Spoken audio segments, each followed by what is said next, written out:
Hey guys, today we're going to render shiny fabrics. Some things have a little bit of shine, like satin and kind of a Napa finish leather. And some things have a lot of shine, like PVC, latex, rubber, all those sexy, sassy things. And I'm going to teach you how to render all of them. All of them. So rendering shiny fabrics is pretty straightforward. You have your basic fabric color, you create your shadows, and you create highlights because that's how it looks shiny, right? It has highlights. And if it's super shiny, your highlights are super bright white. And if it's only a little bit shiny, then it's just a lighter color than your basic fabric color. Now, the thing that I've noticed that students have the most problems with really is where to place the highlights. It's not really how to render the highlights.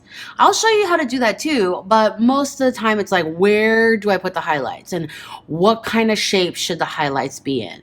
Once you can figure that out, then the actual rendering process is really straightforward. So I'm gonna draw a few things for you guys to kind of show you guys where shine shapes should be. The first thing is you got to know where your shadows are supposed to be. I have a whole video devoted to that called The 3 Kinds of Shadow. I'll drop a link in the info box. And if you have no idea what I'm talking about, then I recommend you go watch that. Don't worry, I will wait. I'll just open another tab and I'll just sit here, wait for you to finish. It's a quickie. Okay, are you done watching that video? Did you find it informative? I thought it was pretty informative. So to recap, pick a diagonal light source, over here or over here. And you're going to develop 3 kinds of shadow. One, shadows that happen because the light is above the figure. So if we're looking at this arm, shadows would be on the bottom third of the arm. Shadows that happen on the dark side of the light. So again, on this figure, the light is on this side, and so your shadows would be on this side of the body. And then shadows that are cast shadows from different body parts and different garments, dropping, casting shadows on other parts of the body. So this arm would be casting an armpit shadow onto the torso here. Armpits are always dark because, obviously, except for poses where the arm is over the head, blah, blah, blah. Let's start by pretending that we just doused this girl in baby oil. So if her shadows are here, and then we have more shadows here, the bottom part of her arm, her hand, her armpit is always in shadow, but this part of the arm, all of this is in shadow. The dark side, underside of her jaw and the dark side of her neck, under her collarbone, the bottom half of her bust, not below her bust. Our nice flat-chested models do not have Playboy bunny size breasts, and therefore we don't have a cast shadow from them. We just shadow the bottom half of their breasts. I'm just going to use this random pink color. And then corresponding to the shadows is where the highlights would be. So highlights would be on the top part. So this part of the arm and a little bit here. Not as much as this. This would be your largest highlight because it's the closest and highest. It's closest to the light. It's the highest part of the body. A little bit here because that's facing the light, top of the collarbones, top of the bust, and then just like a little bit. It's more here because it's closer to the light and a little bit less here because her body is turning away. I wouldn't even put highlights on this side because the arm is behind the torso, and then a little bit here because this part of the body is facing the light. Okay, and do you see with the highlights and the shadows, you're starting to see the 3 dimensions of the body. Now, most of the time, we are not going to be rendering, naked models covered in baby oil. Although, you know, you should. I'm sure that actually sounds like a really good time. So we're going to take our croquis and we're going to draw a jacket. So we're going to wrap that collar around the neck. Nice collar, lapel. We're going to put that shoulder up. There's your armhole, little crinkle from popping that up.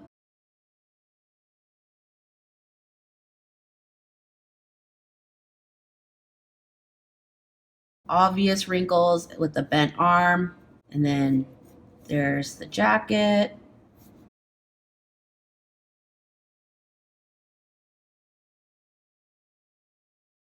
And so let's pretend that this is a leather blazer. So her shadows would sit basically here, following the shape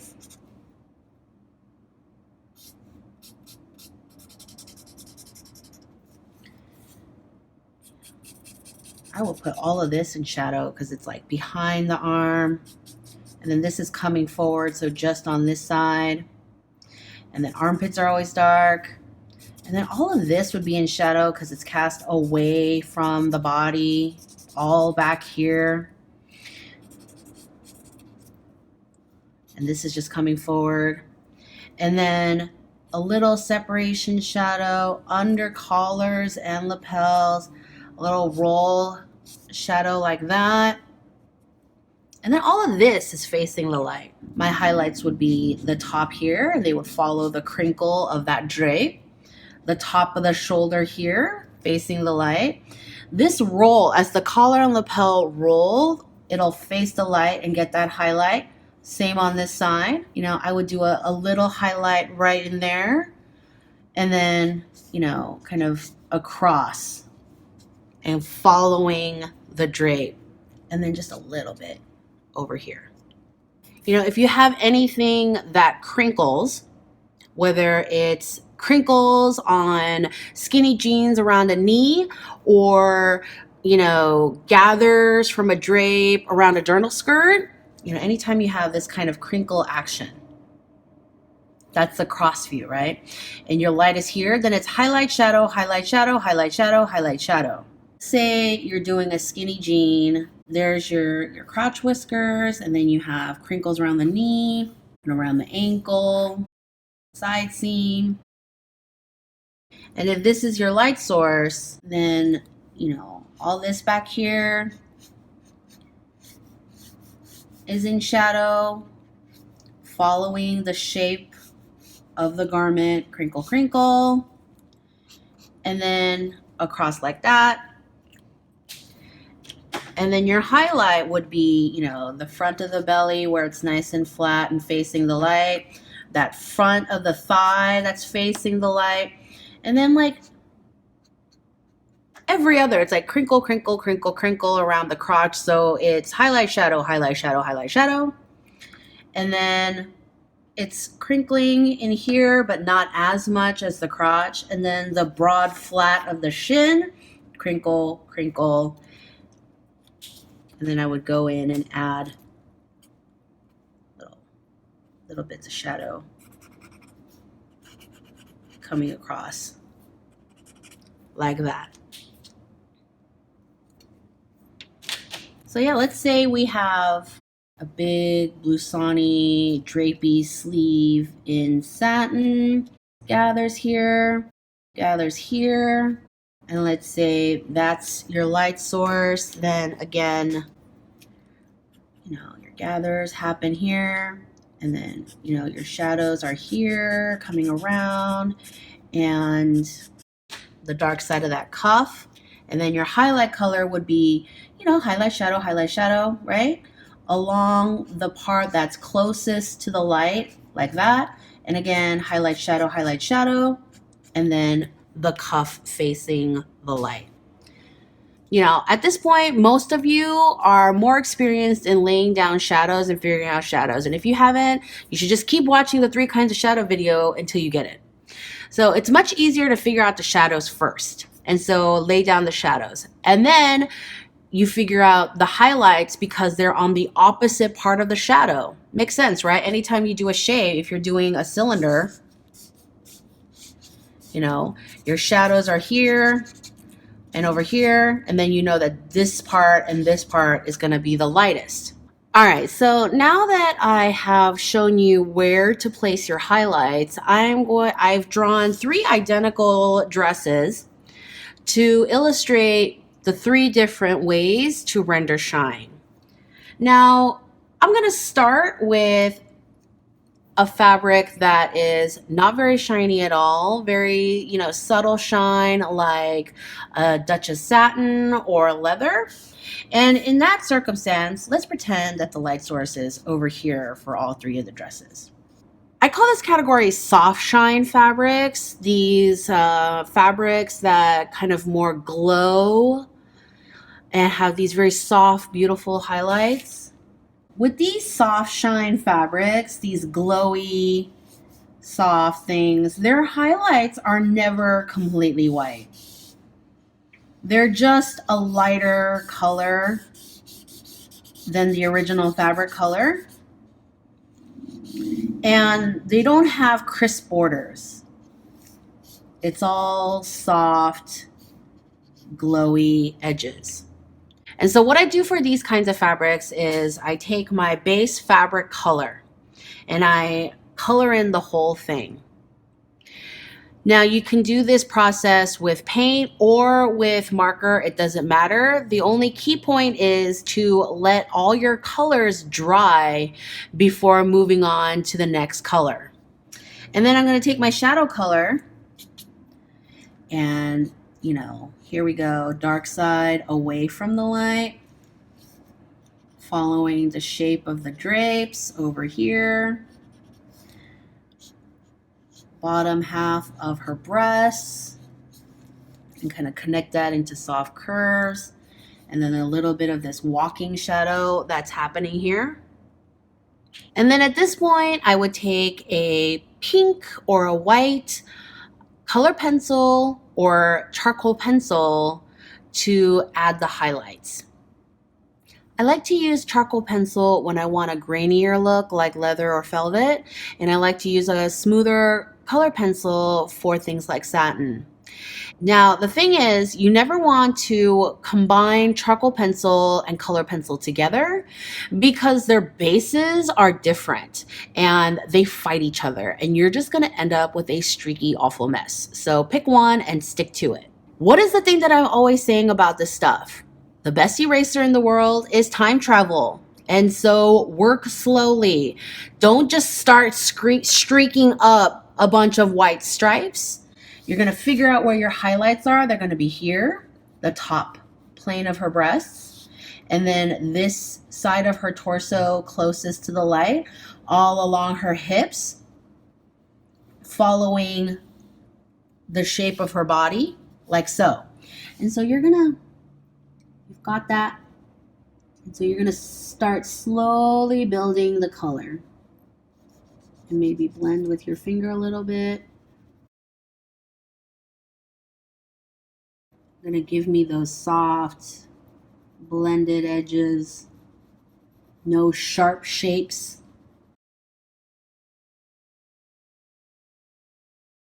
I'm going to add a little bit more white there because I feel like those would be closest to the light and therefore have the strongest highlights. And then also right here, this hip, that's just popping out as she walks.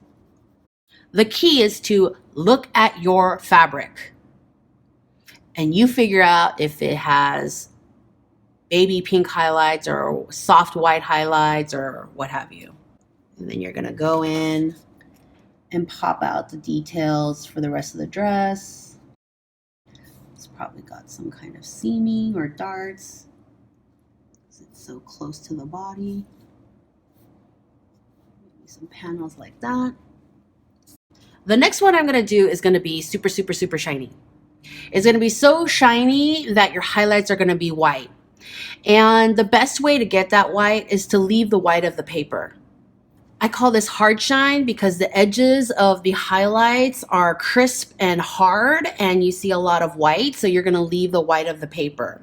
You're going to need 3 different colors, whether you mix them in paint or pull them out of markers to create this look. And they're all going to be 3 different values of the same color. When I say the word value of a color, it means the lightness or the darkness of a color. So when I say 3 different values of the same color, it means they should all be the same red or the same orange, but lighter and darker versions. So out of the 3 values, this middle color is going to be your base fabric color. Okay, so you're going to find a marker or paint that matches your fabric. And then you're going to pull a color that is your shadow color, so a darker version of that color. And then you're going to find a color that is a very light version of your fabric color, and I call that your halo color. Your halo color is going to go around your white highlights to mark the white and to serve as a transition between your fabric color and your white. Like I mentioned before, the easiest way to figure out where to place your highlights is to put them in the opposite of your shadows. So we're going to lay down your shadows first. This is my 50% gray. Remember, our light source is over here. I'm going to put this down. Here's where my shadow is, wrapping around the body, following the drape, the bottom half of her breasts. You know, there's that walking pole shadow. Then I'm going to take my halo color, my 10% gray, and I'm going to circle my highlights with this halo color. Now, it's much easier to go back in with paint or marker and fill in spaces, but you can't remove marker. Just not gonna happen. What's the best eraser in the world? Time travel. Exactly. So you're gonna make highlights, you're gonna err on the caution of making your highlights bigger than they need to be. So if you can color in to shrink them back down later, but we're going to start them off kind of big. So I'm going to put this giant highlight here. And then a giant highlight here. Follow this. It's going to go in here. And follow this line. And a little bit there. Okay. Okay, that is really too big. So I'm just going to shrink it up some. See what I did there? At this point, if you're painting, you need to make sure that these 2 colors are like 500% dry before you move on to the next step. And then you're going to take your base color and you're going to cover the shadows so that you have like a smooth transition. And you're going to color all the way up to the halos.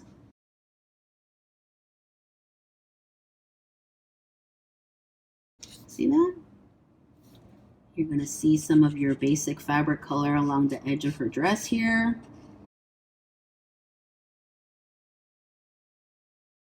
I'm going to create some more crinkles in here.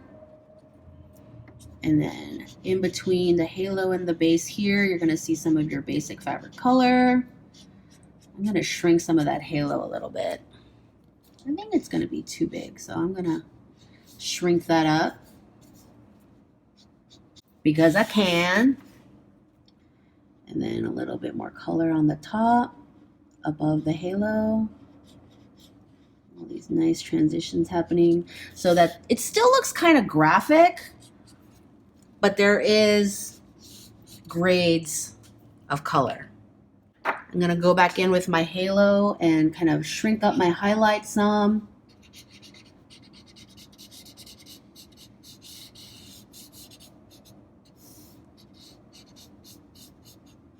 And you know, if you're good with paints, you can go in and get a little bit blendier if you want a smoother transition.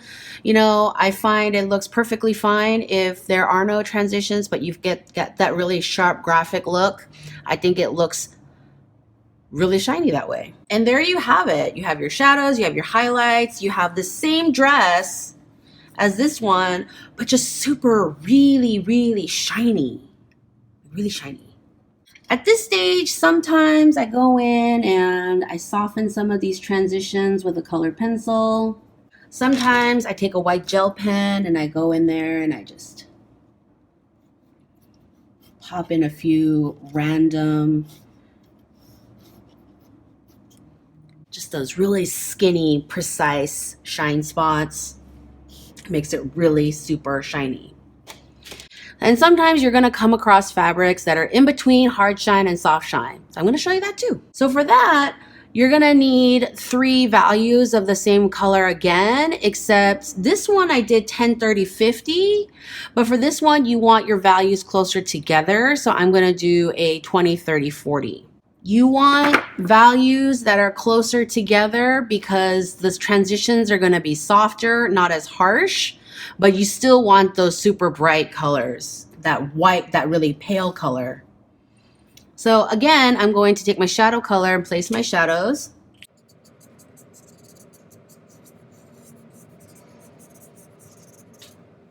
And then I'm going to take my highlight color, which is my 20% warm gray, and I'm going to just pop that highlight right on top. And then on the stomach and along the torso and where that hip pops out. And it's fine to make these highlights really big. It's fine.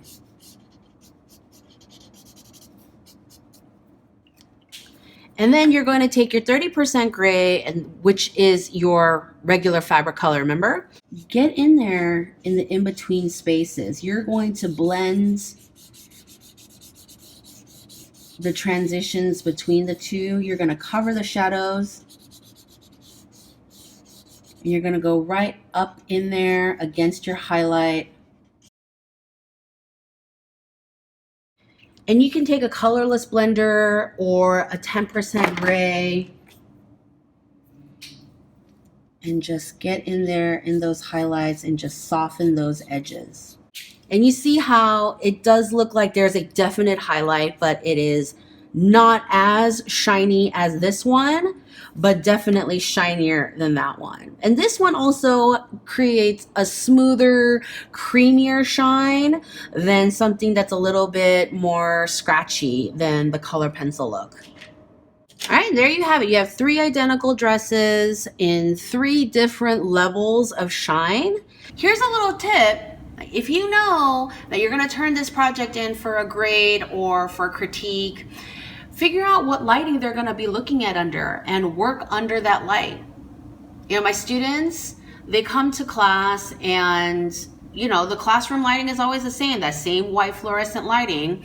And they go to their dorm rooms and they paint stuff under this dingy yellow bulb and they don't match their fabrics. And I'm like, well, you didn't match the colors and that's really important. And they're like, well, it looked right in my room. I'm like, nobody cares what it looked like in your room. And get better light. Like, I don't understand people who paint under crappy lights. Go get some lights.